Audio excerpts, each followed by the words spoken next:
Hello BigTube, hello friends, welcome to Lizziefaye Loves Books. I'm Elizabeth, and in this video I would like to continue a project that my daughter and I started back in May of this year, where we started reading the Caldecott Winners. And I did a series of 3 videos so far for this project, and those videos encompassed all the winners from the 1930s and 40s in one video, the 1950s in another video, and then the 1960s.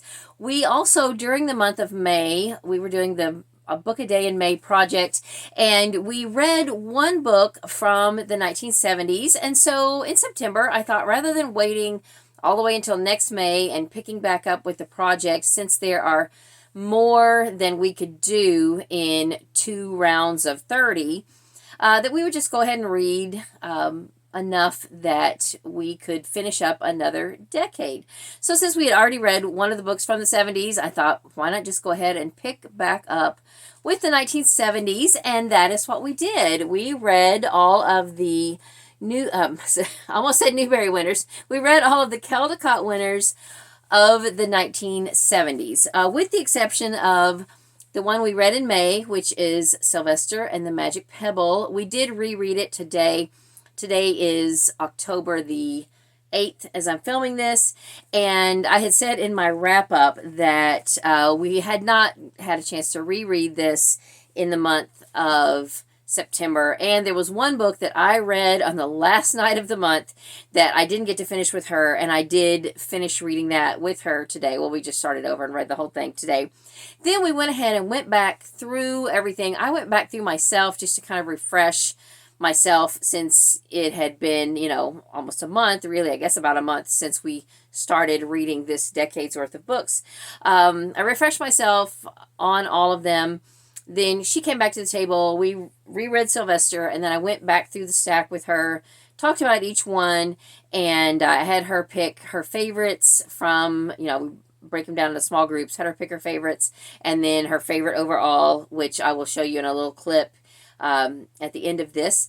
And now, I mentioned this is a project that I did and am doing with my daughter Emily. Now, we started reading our Book a Day in May projects together about 3 years ago, and our first 2 years were Dr. Seuss books. And if you're new to my channel and you have not met Emily, she's been in a couple of videos, but the very first Dr. Seuss video that we did, I had her in here with me for a few minutes, and even then, she was already not able to talk. She has not been able to talk for a few years, but she did talk a lot when she was younger. And in that video, I'm going to put a little tab up here. In this video, I showed, I think at about, I'm not sure how far in to the video it is. If I can find it, I'll put how far in you got to go. But if you click on this video, I did include a tiny bit of a home movie, a little bit from when she was, I think, 6, and then when she was 7, where she was talking. We do a birthday video with both of our girls each year. Anyway, if you want to come back to it later or click on it, then you can actually meet her and see her talking. And so now here I am, just to kind of wrap this up, show you each of the books and chat about them a little bit, and then I'll show you her favorites. I'll tell you my favorites as we go along, and that'll be that. Then maybe before the end of the year, we will go ahead and do the 1980s. I don't know. We shall see. Depends on how hectic things get, and what kind of time we have. We might wait until January or February, but definitely by next May of 2024, I'd like to finish up the project and, show you the rest of the Caldecott winners.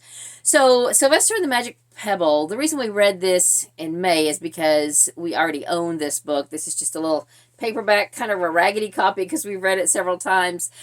But I thought maybe since we reread it today and I showed her this one and some other choices to see which was her favorite, I thought she might pick this one, but she didn't. She picked something else, which I'll show you later. I was kind of surprised about what she did pick, but this is one of my favorites. It's a sweet little story, and really, okay, before I get into this, overall, this particular decade of books, is very heavy on cultural tales retold. Like most of the books in this decade are illustrated, retold stories from a particular culture or country or tribe or whatever. It is very it's a very cultural decade as far as Caldecott winners go. This would be the exception. I don't think it is based in any particular culture. It is just a fun little fairy tale, folk tale of a story.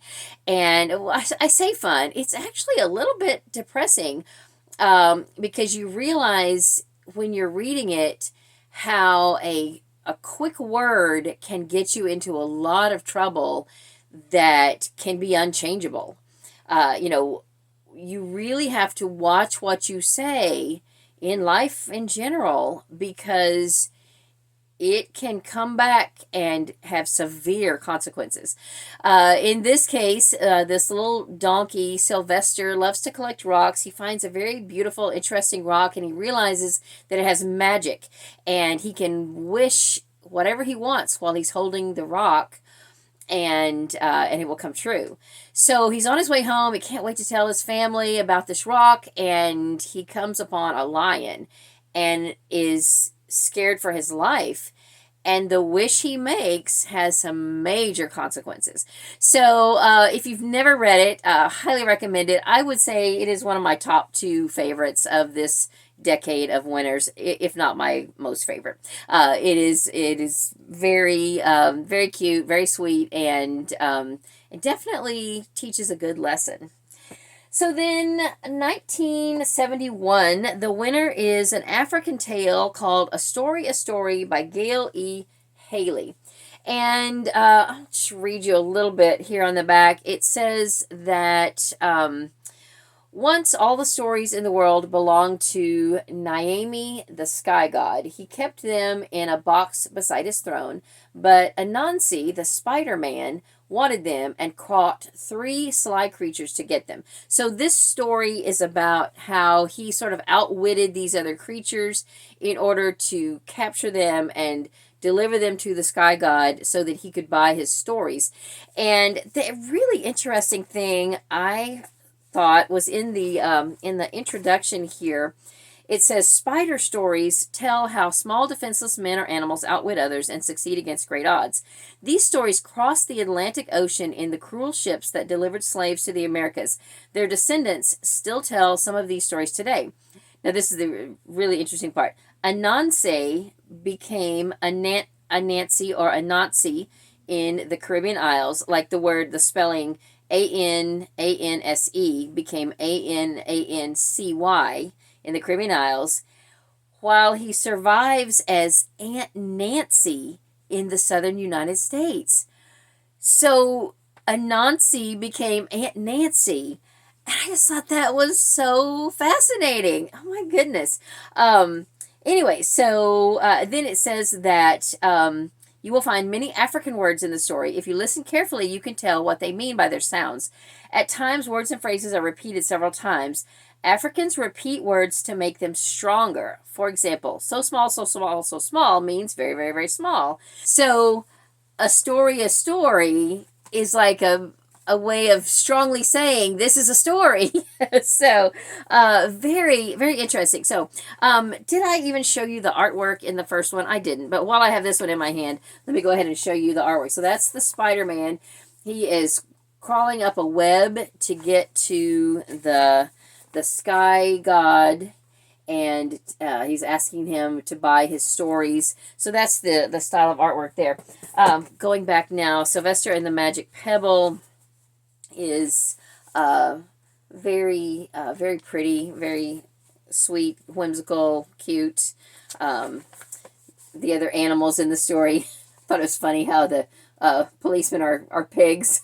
So the next one is One Fine Day by Nonny.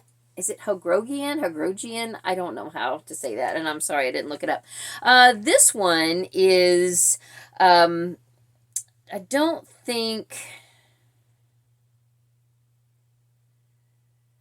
This one is more of just a folk tale. I don't think it's attributed to any particular culture. It just is one fine day, a fox traveled through the great forest. When he reached the other side, he was very thirsty. He ended up stealing milk from a farm woman, and she cut off his tail. And then he had to go through this big series of events trying to make amends for it. And after I read this to Emily, I said, he had a lot of consequences because he stole that milk. I said, I bet if he would have just asked for it, she would have probably given him some, and it would have saved him a whole lot of trouble. So, the lesson here is don't steal, and it does come out all right in the end, but, that's a good lesson. And then the next one, I did not care for. It's called The Funny Little Woman. This is an Asian tale, I think Japanese, because there is a reference at the end that says she became the richest woman in all of Japan. But in this story, this little woman is making dumplings, and one of her dumplings starts to roll away, and this crack opens up, and it starts rolling down in this underworld. And so she ends up chasing this dumpling. She encounters statues of gods, and then eventually monsters. The monsters take her and make dumplings for them. They gave her this magic paddle so she can make all the dumplings that they can eat. She eventually steals the paddle and gets back home. But I just did not care for this one. I didn't like, the monsters kind of look like the monsters in Where the Wild Things Are a little bit. I don't know if you can see them there, but, I'm just not a big fan of reading anything about monsters. But the really interesting thing about this book, though, and the artwork, is that on some of the pages, you have what's going on with the funny little woman underground, but then if you pay attention to what's going on up here on the surface, this changes. The seasons change. You can kind of follow the story of what's happening up there while all this is happening to her. And I thought that was really fascinating and such an interesting thing to do. So it's only in pencil drawing. So I think if you weren't paying attention, you might ignore that and just see what's happening with her. So if you ever get this book, follow both the stories, and they eventually come together at the end. But anyway, I just thought that was a very interesting thing to do. Okay, so this one, Duffy and the Devil by Harve and Margot Zemach. This was kind of fun.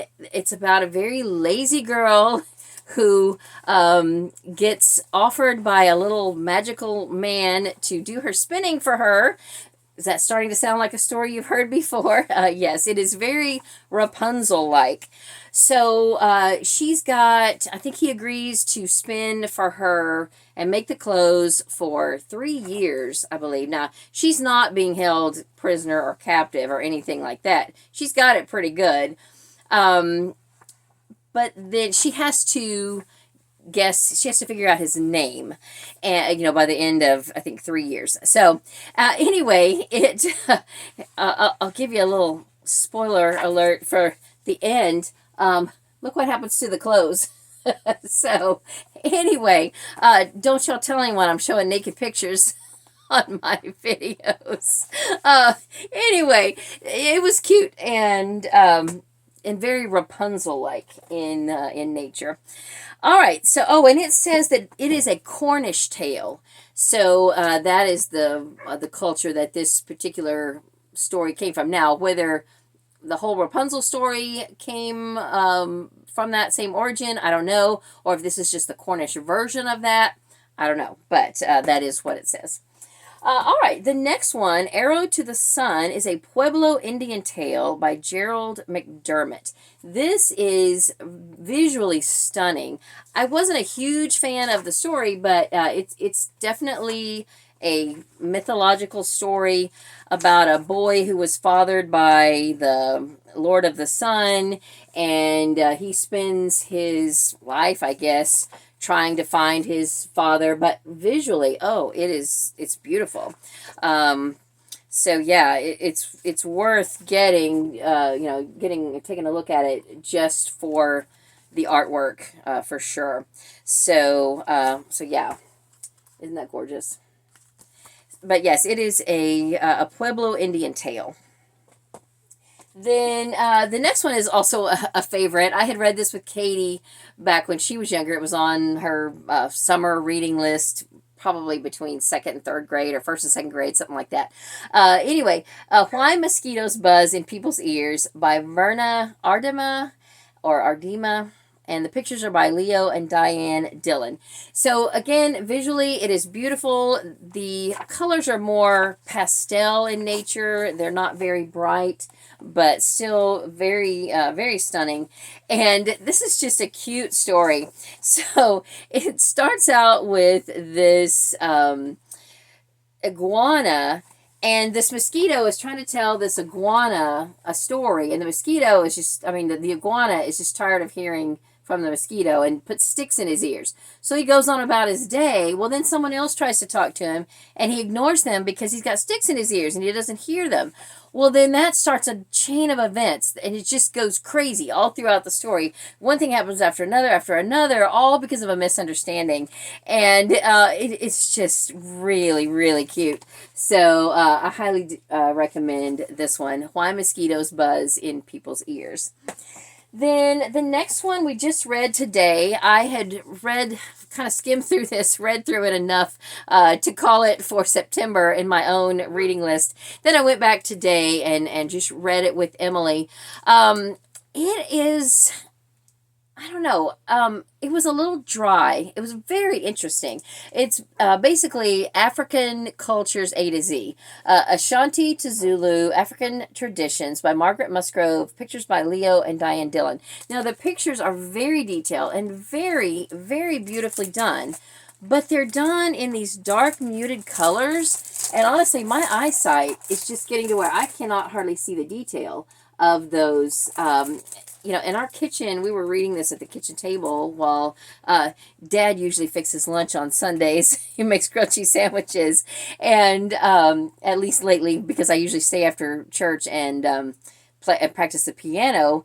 So anyway, he wasn't quite done yet when I got home. And so I sat down with Emily to read this. But visually, it's beautiful. But the colors are just too brown and very muted together, and it just makes it hard. I guess I started to say, in our kitchen the lighting is not great, so I was just having a hard time just really distinguishing and picking up on all of the detail that are in these pictures. But under a better light, these are amazing to see the detail in these pictures.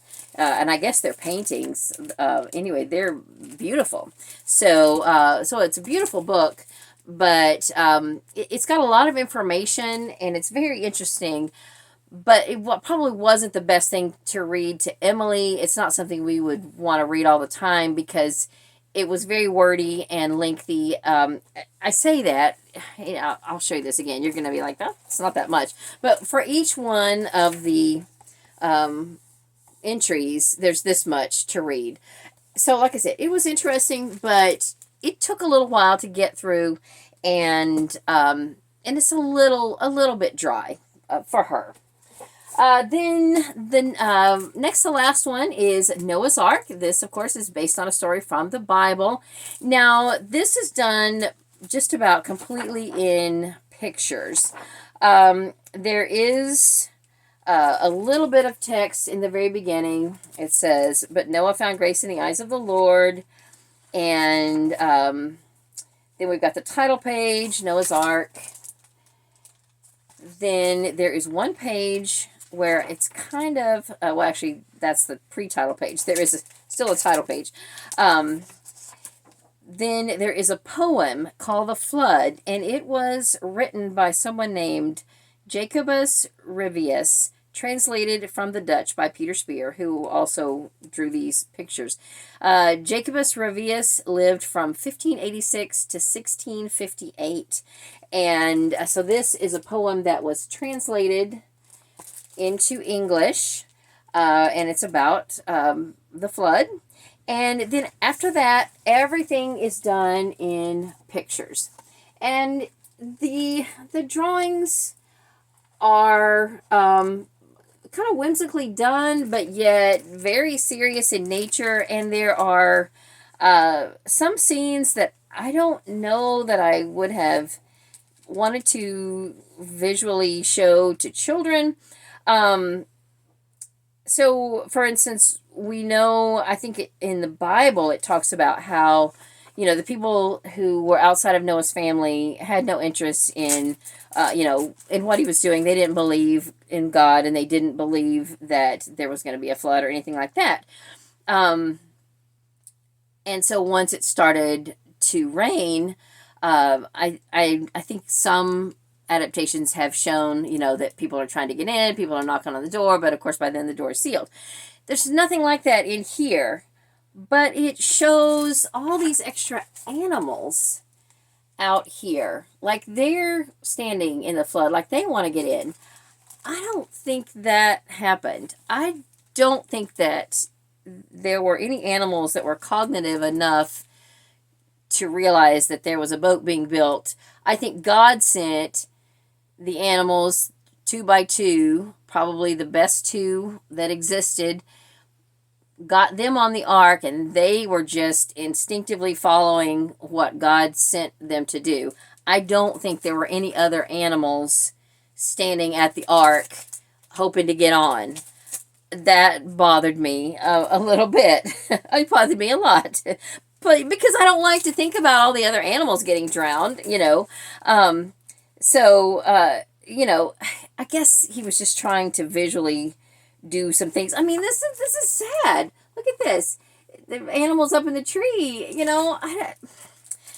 Anyway, I know that in real life, now not everybody believes that the story of the ark and the flood was a fact. I think it is. I think it was a true thing that is depicted in the Bible. But I don't think the animals who didn't get on were standing there waiting. So, okay. Anyway, visually though, the most of it is good, and it is his interpretation. So you take it with as what it is. It is this guy's interpretation of how he wanted to depict it. So I don't think it necessarily goes completely. I don't think it lines up necessarily completely with the Bible, but anyway, it is. It's a story about. It's a story you might want to pick up and take a look at, especially if you have a goal to read all the Caldecott Winners.